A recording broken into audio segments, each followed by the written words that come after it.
Hello friends, welcome to my channel Dhanashree classes. आजच्या या व्हिडिओमध्ये आपण काही डेली यूज सेंटेन्सेस इथे बघणार आहोत. म्हणजे रोज बोलली जाणारी वाक्य. मराठीची वाक्य आहे ती आपल्याला इथे इंग्रजीमध्ये करायची आहेत. ठीक आहे, तर पहिलं वाक्य आहे बघा, मला तिथे जाऊ द्या. आता हे जे मराठीचं वाक्य आहे ते आपल्याला इंग्रजीमध्ये करताना आपण कशा पद्धतीने करणार, तर मला तिथे जाऊ द्या. तर हे वाक्य आपण करणार आहोत, मला तिथे म्हणजे लेट मी गो देअर. गो तिथे म्हणजे देअर, THERE. जाऊ द्या म्हटलं आहे म्हणजे काय केलं, रिक्वेस्ट केलेली आहे. ठीक आहे, रिक्वेस्ट केली आहे म्हणून आपण तो जो वर्ड आहे तो आपण सुरुवातीला लिहिणार आहोत. रिक्वेस्ट केली आहे म्हणजे जाऊ द्या म्हटलं आहे, म्हणजे लेट मी, मला जाऊ द्या म्हणजे लेट मी तिथे गो देअर. जाणे, गो म्हणजे काय, जाणे. Let me go there. पुढचं वाक्य बघा, शाळा बुडवणे अजिबात चांगले नाही. आता हे वाक्य आपण कसं करणार आहोत, शाळा बुडवणे अजिबात चांगले नाही म्हणजेच आपण करणार आहोत, इट इज नो गुड. अजिबात चांगले नाही म्हणजे it is no good bunking to school. BUNK म्हणजे बुडवणे, bunking to school.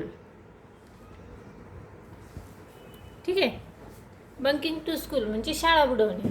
It is no good, शाळा बुडवणे अजिबात चांगले नाही. पुढचं वाक्य बघा, पाऊस पडत आहे. हे वाक्य कसं लिहिणार आपण, it is raining, RAINING. It is raining. पुढचं सेंटेन्स बघूया, तो आळशी आहे. हे वाक्य करताना कसं लिहिणार आहोत, तो म्हणजे ही इज, आळशी आहे. आळशी म्हणजे काय, lazy, LAZY. He is lazy. नंतर सेंटेन्स आहे, पळून काही उपयोग नाही. पळून काही उपयोग नाही म्हणजे it is no use running, RUNNING. It is no use म्हणजे काही उपयोग नाही कशाचा, पळून जाण्याचा.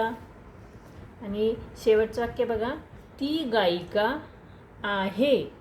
कसं लिहिणार आपण, ती म्हणजे शी इज अ सिंगर, SINGER. ठीक आहे, अशा पद्धतीने आपण इथे काही डेली यूज सेंटेन्सेस बघितलेली आहेत. आणि ही जी मराठीची वाक्य आहे ती आपण इंग्रजीमध्ये केलेली आहे. आय होप तुम्हाला समजली असतील. हा व्हिडिओ जर आवडला तर या व्हिडिओला नक्की तुम्ही लाईक करा, शेअर करा. चॅनल नवीन असाल तर चॅनल सबस्क्राईब करा. व्हिडिओ बघितल्याबद्दल धन्यवाद.